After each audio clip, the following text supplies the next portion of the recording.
Depuis 1990 et le creusement du parking souterrain en centre-ville, l'INRAP, l'Institut national de recherche archéologique préventive, fouille les profondeurs de la ville de Saint-Quentin. Dernier chantier en date, le parvis de la basilique. Un livret est maintenant disponible pour tous ceux qui souhaitent une synthèse passionnante des différentes découvertes faites au cours de ces 34 dernières années. Alors on présente donc le résultat des principales opérations archéologiques réalisées en cœur de ville et sur la périphérie rurale, voire dans les communes limitrophes, donc sur toutes les périodes, depuis le 5e millénaire avant Jésus-Christ jusque les années 1920. Voilà, donc on embrasse toute la chronologie, toutes les occupations. Et donc on a voulu montrer que la diversité de ce patrimoine enfoui et tout son intérêt, en ouvrant aussi sur le fait que la recherche, on en est à un point, mais que finalement toutes ces découvertes posent également de nouvelles pistes de recherche qu'on est avide d'approfondir. Des milliers de pièces ont été découvertes sur ces fouilles. Certaines sont visibles au musée archéologique de la Société académique de Saint-Quentin. D'autres sont encore dans les réserves de l'INRAP, dans l'attente d'une analyse historique. Alors toutes ces découvertes, on en fait un travail d'abord de recherche, on va dire, d'exploitation immédiat, qui nous permet de dater, de comprendre ce qu'on a trouvé. Ça, c'est le premier étage, immédiatement après la fouille.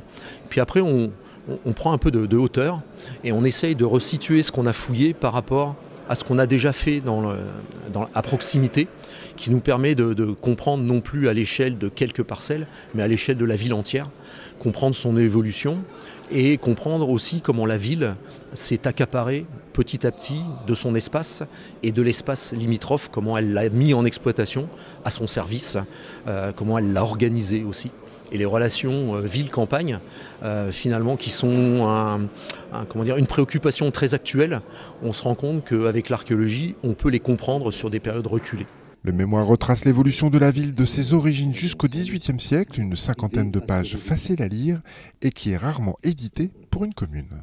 Alors on a quelques exemples en France, mais il n'y en a pas tant que ça. On peut en citer quelques-unes comme Angers, Rennes ou Orléans, qui ont fait l'objet de fascicules du même genre, de la même collection. Mais effectivement, dans le nord de la France, c'est la première commune qui est dotée de ce type d'ouvrage. Avant tout aménagement public ou privé, l'État peut prescrire un diagnostic archéologique pour vérifier si le terrain recèle des traces d'anciennes occupations humaines. L'INRAP compte aujourd'hui plus de 2000 chantiers de fouilles en France, dont le plus célèbre est Notre-Dame de Paris, et le plus colossal certainement, celui qui a commencé sur le chantier du canal à grand gabarit, Nord-Europe. Des dalles funéraires que nous avons sorties. Alors quelque part